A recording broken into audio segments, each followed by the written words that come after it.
Godwin John ministries வழங்கும் தினம் ஒரு சத்திய வார்த்தை. இந்த ஆடியோ நிகழ்ச்சிக்கு உங்களை அன்புடன் வரவேற்கிறோம்.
என் அன்பிற்கினியவர்களே,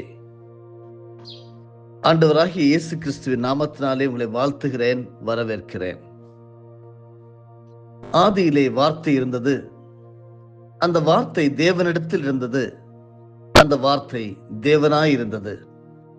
அவர் ஆதியிலே தேவனோடு இருந்தார். சகலமும் அவர் மூலமாய் உண்டாயிற்று. உண்டானதொன்றும் அவராலே அல்லாமல் உண்டாகவில்லை. அவருக்குள் ஜீவன் இருந்தது. அந்த ஜீவன் மனுஷருக்கு ஒளியாய் இருந்தது. அந்த ஒளி இருளிலே பிரகாசிக்கிறது. இருளானது அதை பற்றி கொள்ளவில்லை. செபிப்போம். பரிசுத்தமுள்ள பரலோகத்தின் நல்ல கர்த்தாவே, மன மகிழ்ச்சியும் நிறைவும் ஆசீர்வாதமாக ஒரு நாளை எங்கள் வாழ்நாளோடு தந்திருக்கிறீர். உமக்கு ஸ்தோத்திரம். இந்த நாளை ஆண்டவரே நாங்கள் கடந்து செல்லும் போது தேவருடைய ஒத்தாசை, அனுகிரகம், ஆசீர்வாதம், வழிநடத்தலோடு நாங்கள் கடந்து செல்ல உதவி செய்வீராக. இன்றைக்கு உங்களுடைய வார்த்தையை கேட்க வந்திருக்கிற ஒவ்வொரு பரிசுத்தவான்களையும் உம்முடைய பாதத்திலே நாங்கள் தாழ்த்தி செபிக்கிறோம். நீர் நாங்கள் எதனாலே கற்றுக்கொள்ள வேண்டும், எப்படி உங்களுடைய ராஜ்யத்தின் விரிவாக்கத்திற்காக அதை பயன்படுத்த போகிறோம் என்கிறதை நீர் அழகாக வடிவமைத்திருக்கிறதுக்காக நன்றி. நீர் நிர்ணயித்த நேரங்களிலே நாங்கள் கற்றுக்கொண்டு வருகிறோம். அதற்காக ஸ்தோத்திரம். இன்றைக்கும் கற்றுக்கொள்ளக்கூடிய ஒவ்வொரு காரியங்களிலும் பரிசுத்த ஆவியான ஒரு துணையோடு நாங்கள் கற்றுக்கொள்ள உதவி செய்வீராக. தாழ்த்தி உம்முடைய பாதத்திலே எங்களை அர்ப்பணிக்கிறோம். நீர் மகிமைப்படும். கிறிஸ்து இயேசுவின் மூலமே செபிக்கிறேன், ஜீவனுள்ள நல்ல தகப்பனே, ஆமென். கடந்த சில நாட்களாக தேவன் அங்கீகரிக்கும் ஜெபம் என்கிற தலைப்பிலே ஒரு தொடர் போதனையை ஆண்டவராகிய இயேசு கிறிஸ்து கற்றுக் கொடுத்த பரமண்டலங்களில் இருக்கிற எங்கள் பிதாவே என்கிற ஜெபத்தை நாம் ஒவ்வொரு விண்ணப்பமாக கற்று வருகிறோம். ஆதாரம் லூக்கா 11 வசனங்கள் 1 முதல் 4 முடிய. இன்றைக்கு லூக்கா 11 வசனம் 4 2ஆம் விண்ணப்பத்தை கற்றுக்கொள்வோம். நாங்களும் எங்களிடத்தில் கடன்பட்ட எவனுக்கும் மன்னிக்கிறோமே. இந்த வார்த்தையை நாம் சொல்லும் போது ஒவ்வொரு விசுவாசியும் நாம் கடன்பட்ட எவனுக்கும் நாம் மன்னிக்கிறோமா? பல காரியங்களிலே இதை நாம் சொல்வதோடு நிறுத்திவிடுகிறோம், செயல்படுத்த முடியவில்லை. தொடர்ந்து சிந்திப்போம். எளிதாக வந்துவிடாது மன்னிக்கும் சுவாபம். நீங்களும் நானும் பிறரை மன்னிக்கிறவர்களாக காணப்பட வேண்டும் என்று நம்முடைய பரிசுத்தமான தேவன் விரும்புகின்றார். இதனை ஒரு தேவ கட்டளையாக ஏற்றுக்கொண்டு அதற்கு கீழ்ப்படிய நாம் முன்வரலாம்.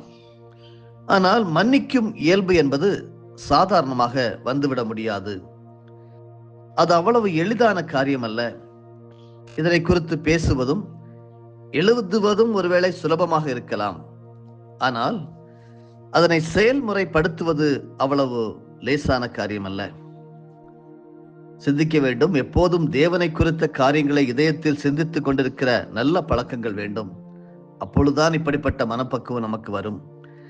தேவனுடைய கட்டளைகளை வாழ்க்கையில் நாம் நிறைவேற்ற வேண்டும் என்றால் முதலாவது அது சாதாரணமாக சாதித்து விடுகிற ஒரு காரியம் அல்ல என்ற அறிவும் அவசியமானது. அப்படிப்பட்ட காரியங்களை எளிதாக நிறைவேற்ற முடியாது என்பதை உணரும் போதுதான் அதனை நிறைவேற்ற நாம் என்ன செய்ய வேண்டும் என்பதை யோசிக்கவும் வாய்ப்பு ஏற்படும். இன்று அநேகர் எப்படி இருக்கிறார்கள் என்றால், இயேசு கிறிஸ்துவின் உயர்ந்த உபதேசங்களை வாழ்க்கையில் கடைபிடிக்க விரும்பினாலும் அவர்களால் முடியாமல் போய்விடுகிறது. ஒரு நொடி பொழுதிலே அவர்கள் சோர்ந்து போய்விடுகிறார்கள். ஏனென்றால் அப்படிப்பட்டவர்கள் அவைகளை சாதாரணமாக கடைபிடித்து விட முடியும் என்று நினைத்து விடுகின்றார்கள். தேவன் எதிர்பார்க்கும் குணாதிசயங்களின்படி சாதாரண நிலையில் நாம் வாழ்ந்துவிட முடியாது. அதற்கு சுய பலமும் மன வைராக்கியமும் மட்டும் போதாது. அதற்கென்ற விசேஷ பலம் தேவை. அதனை ஆழமான ஒரு பயிற்சியின் மூலமாக தான் பெற முடியும். ஆவிக்குரிய தெய்வீக சோபங்களை நம்முடைய மனதின் முடிவுகளின்படியோ விருப்பங்களின்படியோ அல்ல, மனதின் பக்குவங்களினால் மட்டுமே வெளிப்படுத்த முடியும். அந்த பக்குவங்களே நாமே உருவாக்கிவிட முடியாது. பரிசுத்தமான நம்முடைய தேவன்தான் அந்த பக்குவ நிலைகளை நமக்குள் உருவாக்க முடியும் என்பதை நாம் முதலாவது புரிந்து கொள்ள வேண்டும். நீங்களும் நானும் தேவனோடு நெருங்கி வாழ வேண்டும். ஆழமான வேத தியான அனுபவங்கள் வேண்டும். உள்ளத்தில் கிறிஸ்துவின் வழிகளில் நடக்க வேண்டும் என்ற உயர்ந்த ஆர்வங்கள் வேண்டும். எப்போதும் தேவனை குறித்த காரியங்களை இதயத்தில் சிந்தித்துக் கொண்டிருக்கின்ற நல்ல பழக்கங்கள் வேண்டும். இவைகள் ஒன்றோடு ஒன்று இணைந்து காணப்படும் போது நாம் தெய்வீக சுவாபங்களை வெளிப்படுத்தும் நல்ல மனப்பக்குவத்தை பெற முடியும். அப்போது நாம் பிறரை மன்னிப்பதற்கு கூட தயாராக இருக்கின்ற ஆற்றலை பெற முடியும். அன்பானவர்களே, நீங்களும் நானும் ஆவிக்குரிய வாழ்க்கைக்கு போதுமான அளவு முக்கியத்துவம் கொடுத்து அந்த அனுபவத்தில் வேறொன்றவில்லை என்றால் இப்பொழுது நாம் கேட்ட மனப்பக்குவம் நமக்கு ஏற்படாது. அந்த மன்னிக்கும் சுவாபம் வந்துவிடாது. எனவே அந்த மனப்பக்குவமின்மை தேவனுடைய விருப்பமாகிய பிறரை மன்னிக்கும் சுவாபத்திற்கு பெருத்த தடையாகவே இருக்கும். அடுத்தபடியாக பிறரை நாம் மன்னிக்க முடியாமல் போவதற்கும் அப்படி மன்னிக்க விரும்பாமைக்கும் முக்கியமான ஒரு காரணம் உண்டு. அதுதான் நாம் பெற்ற பாவ மன்னிப்பை குறித்த விழிப்பு உணர்வு இல்லாமை. பாவ மன்னிப்பு என்ற ஒன்றினை நாம் சரியாக பார்த்து உணர்ந்து கொள்வோமே ஆனால் பிறரை மன்னிக்கும் அனுபவம் நம்மிடம் எளிதாக வந்துவிடும். அநேகர் பாவ மன்னிப்பை பெற்றுவிட்டோம் என்று சொல்வார்கள். பாவ மன்னிப்பை தந்த இயேசுவை குறித்த சாட்சி சொல்வார்கள், பிரமாதமாக பாடுவார்கள். ஆனாலும் பாவம் மன்னிக்கப்படுதல் என்பது எவ்வளவு பெரிய காரியம் என்பதை உண்மையான உணர்வில் புரிந்து கொள்வதில்லை. பரிசுத்த வேதாகமத்திலே பழைய ஏற்பாட்டில் மனிதன் செய்யும் பாவங்களுக்காக அவன் பாவ நிவர்த்தி செய்ய வேண்டும். அதற்கு அவன் ஆட்டை அல்லது மாட்டை பலியாக கொடுக்க வேண்டும். அங்கே அவன் தான் செய்த ஒரு பாவத்திற்காக ஒரு உயிர் கொல்லப்படுவதை காண்கிறோம். அப்படியானால் பாவம் செய்வது என்பது ஒரு உயிரை இழக்க செய்தலுக்கு சமமானது என்பதை அவன் உணர்ந்து தன்னை சரி செய்து கொள்ள வேண்டும் என்பது தேவனுடைய சிந்தையாக இருந்தது. ஆனால் இஸ்ரவேலர்கள் பாவம் செய்துவிட்டு பலியிட்டு கட்டளையை நிறைவேற்றினார்களே அன்றி அதன் உட்பொருளை உணர்ந்து கொள்ளவில்லை. பாவம் என்பது எவ்வளவு பயங்கரமானது என்றும் பாவ மன்னிப்பை பெற ஒரு உயிர் பலியாக வேண்டிய அளவிற்கு அதன் விலை அதிகமானது என்றும் அவர்கள் அறியவில்லை. அது அவர்களுடைய சாதாரண ஒரு மத கட்டளையாக மட்டும் கருதப்பட்டது. பாவங்களை இயேசு மன்னித்தார் என்று சொல்கின்றோம். ஆனால் அந்த பாவ மன்னிப்பை இயேசு தம்முடைய உயிரை கிரயமாக கொடுத்துதான் உருவாக்க முடிந்தது. அப்படி என்றால் நமக்கு கிடைக்கப்பட்ட பாவ மன்னிப்பின் விலைக்கு இயேசுவின் உயிர் சமமாக இருந்தது. இன்னொரு கோணத்திலிருந்து சொன்னால், நம்முடைய பாவங்களுக்கு உரிய தண்டனை நம்மை உயிரோடே பலியிடுவதாகும். அந்த நிலையில் நாம் பாவ மன்னிப்பை பெற்றோம் என்றால் இழக்க வேண்டிய உயிரை திரும்ப பெற்றிருக்கின்றோம் என்று அர்த்தமாகின்றது. இன்னும் சில நிமிடங்களில் ஒரு கொடிய குற்றவாளியை தூக்கிலிடப் போகிறார்கள். அவனுக்கு மரண தண்டனை நிறைவேறும் வேளை வந்துவிட்டது. நிமிடங்களே மிச்சம். ஆனால் கடைசி நிமிடத்தில் செய்தி வருகின்றது. அவனுடைய கருணை மனு ஜனாதிபதியால் ஏற்கப்பட்டு விட்டது என்பதே அந்த செய்தி. தூக்கிலிடப்பட்டு சாக வேண்டியவன் விடுதலை பெற்று வெளியே வருகின்றான். இப்போது இவனை பொறுத்தவரை அவனுக்கு கிடைத்த விடுதலை எவ்வளவு பெரியது! அந்த நினைவு அவனை எவ்வளவாய் பரவசப்படுத்தும்! அந்த விடுதலையை அவன் வாழ்வில் என்றாவது அவன் மறக்க முடியுமோ? அன்பானவர்களே, இப்பொழுது இயேசு நமக்கு அளித்த பாவ மன்னிப்பும் பாவ விடுதலையும் இப்படிப்பட்டதே. நாம் அதனை உற்று நோக்கினால் அது மிக மிக பெரியதாக தோன்றும்.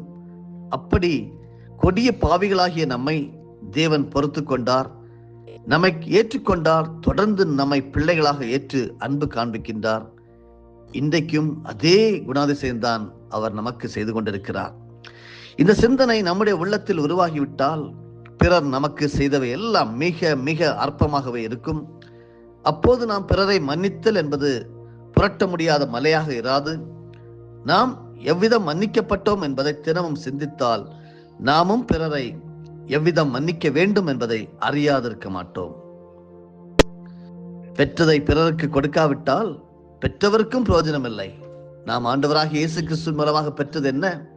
பாவ மன்னிப்பு, துரோகங்கள், அநியாயங்கள், குற்ற செயல்கள் எல்லாவற்றிலிருந்து பரிபூர்ண விடுதலை.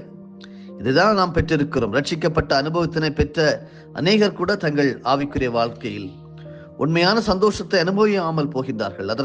இதற்கு பல காரணங்கள் உண்டு அருமையானவர்களே. அவற்றுள் மன்னியாத சோபம் முக்கியமான ஒன்று என்றால் ஆச்சரியப்படுவதற்கு எதுவும் இல்லை. அவர்களுடைய வாழ்க்கையில் தங்கள் பாவங்கள் மன்னிக்கப்பட்டது என்ற அறிவு உண்டு. ஆனால் அந்த நிச்சயம் செயலளவில் இல்லை. அறிவு அங்கே அனுபவமாக மாறாத காரணத்தினால் பாவ மன்னிப்பின் சந்தோஷம் அவர்களுக்கு இல்லை. பைபிளை நன்கு நாம் கவனிக்கையில் ஒரு உண்மையை அறிகின்றோம். அதாவது, நாம் தேவனிடத்திலிருந்து பலவிதமான ஆசீர்வாதங்களை பெற்றால் கூட அதில் ஒரு பகுதியை பிறருக்காக நாம் செலவிடவில்லை என்றால் நாம் பெற்ற ஆசீர்வாதங்களினால் நமக்கு உண்மையான பயன் கிடைப்பதில்லை. காலப்போக்கிலே அந்த ஆசீர்வாதங்கள் கூட நம்மை விட்டு எடுபட்டு போய்விடுகின்றது. அன்பிற்கினியவர்களே, கேட்டுக்கொண்டிருக்கின்றவர்களே, தேவனுடைய அன்பை, ஆதரவை, ஆறுதலை, அரவணைப்பை, சமாதானத்தை நாம் பெற முடியும். ஆனால் மறுபக்கத்தில் நாமும் மற்றவர்களுக்கு அவைகள் கிடைக்க தகுந்த விதத்தில் செயல்படும் போதுதான் நாம் பெற்றவைகளால் நாம் முழுமையான நன்மைகளை பெற முடியும். உதாரணமாக, ஒருவர் தேவனுடைய அன்பை தன் வாழ்க்கையில் அனுபவிக்கும் வாய்ப்பினை பெறுகின்றார். அந்த அன்பினால் தன்னுடைய இதயம் பரவசம் அடைகின்றதை காண்கின்றார். ஆனால் இவர் பரவசம் அடைகிற அனுபவத்தோடு நின்று விடுகிறார். பிறரை நேசிக்கவோ பிறர் மேல் அன்பு காண்பிக்கவோ எந்த சிரத்தையும் இல்லாமல் இருக்கின்றார். இப்போது இவர் தன்னுடைய அனுபவத்தில் தொடர முடியாது. போக போக தேவ அன்பை ருசிக்கும் தன்மையை இழந்து விடுவார். காலப்போக்கில் தேவ அன்பு என்பது ஒரு பொது உண்மையாக இருக்குமே அல்லாமல் அவருடைய தனிப்பட்ட வாழ்க்கையில் அவருக்கு அதனால் எந்த சுவையும் இருக்காது. ஏனென்றால், கொடுங்கள் அப்பொழுது உங்களுக்கு கொடுக்கப்படும் என்பதுதான் தேவனுடைய விதி. நாம் ஒரு புறம் தேவனிடமிருந்து பெற வேண்டும், மறுபுறம் பிறருக்கு அதனை கொடுக்க வேண்டும். அப்போது தேவனால் பெறுகின்ற அனுபவம் நம் வாழ்க்கையில் பன்மடங்காக பெருகிக்கொண்டே இருக்கும். இது ஒரு பிரின்சிபிள். வனாந்தரத்திலே இயேசு 5 அப்பங்களை பல்லாயிரங்களாக பெருக செய்தார். அதனை கவனித்து பார்த்தோம் என்றால், இயேசு தம்முடைய கையிலே கொடுக்கப்பட்ட அப்பங்களை ஆசீர்வதித்து பின்பு அதை பிட்டு சீஷரிடம் கொடுத்தார். சீடர்கள் அதனை பெற்று ஜனங்களிடம் கொண்டு போய் கொடுத்தார்கள். கொடுத்துவிட்டு திரும்பும் போதெல்லாம் இயேசுவின் கையில் தங்களிடம் தரப்படுவதற்காக அப்பங்கள் தயாராக இருந்து கொண்டே இருப்பதை கண்டார்கள். சீடர்கள் கிடைக்க கிடைக்க கொடுத்து கொண்டே இருப்பதிலே தீவிரமாக இருந்தனர். அதன் முடிவு என்ன? 12 கூடைகள் நிரம்பும்படி அப்பங்கள் அவர்களுக்கு மிச்சமாக கிடைத்தன. மார்க் எழுதின சுவிசேஷம் 6வது அதிகாரம் வசனங்கள் 43 தொடர்ந்து படிக்க முடிகிறது. இப்போது சீஷர்கள் இயேசுவிடமிருந்து பெற்றவுடன் ஜனங்களுக்கு கொடுக்காமல் தங்களுக்கு என்று கூடையில் வைத்துக் கொண்டார்கள் என்று வைத்துக் கொள்ளுங்கள். என்ன நடந்திருக்கும்? இயேசுவின் அற்புதம் அங்கே தடைப்பட்டிருக்கும். அப்பம் பெருகுவது நின்று போயிருக்கும். ஜனங்களும் பட்டினியா இருந்திருப்பார்கள். சீடர்களின் கூடையும் காலியாகவே இருந்திருக்கும். தம்மிடமிருந்து பெற்றதை முதலாவது அவர்கள் ஜனங்களுக்கு கொடுத்து அவர்களை பசியாற்ற வேண்டும் என்பதே இயேசு கிறிஸ்துடைய நோக்கம். அந்த நோக்கத்தை புரிந்து கொண்டு சுயநலமின்றி செயல்பட்டதால் தான் அவர்களுக்கு மிகுதியான அப்பங்கள் மீதமாக கிடைத்தன. அன்பானவர்களே, இது போலவே எல்லா தேவ ஆசீர்வாதங்களும் நாம் நமக்காக மட்டுமல்ல, பிறருக்கு பிரயோஜனமாக விதத்தில் பகிர்ந்தளிக்க வேண்டும். அதனால் நாம் குறையப்பட்டு போவதே இல்லை. மாறாக மிகுந்த நிறைவுகளை பெற தகுதியாக்கப்படுகின்றோம். பாவ மன்னிப்பு என்பது நாம் பெறும் மிகப்பெரிய தேவ ஆசீர்வாதமாகும். ஆனால் நாம் செயல்படுவதை பொறுத்துதான் அதனை நாம் நிஜமாக அனுபவிக்க முடியும். நாம் பிறருடைய தவறுகளை, குறைவுகளை பொறுத்து கொள்ளவும் மன்னித்து விடவும் தயாராக இருந்தால்தான் நாம் தேவனால் மன்னிக்கப்பட்டிருக்கிறோம் என்ற உண்மையான நிச்சயத்தை இதயத்தில் உணர முடியும். மற்றபடி பாவ மன்னிப்பின் நிச்சயத்தை ஒருபோதும் உண்மையாக அனுபவிக்க முடியாது.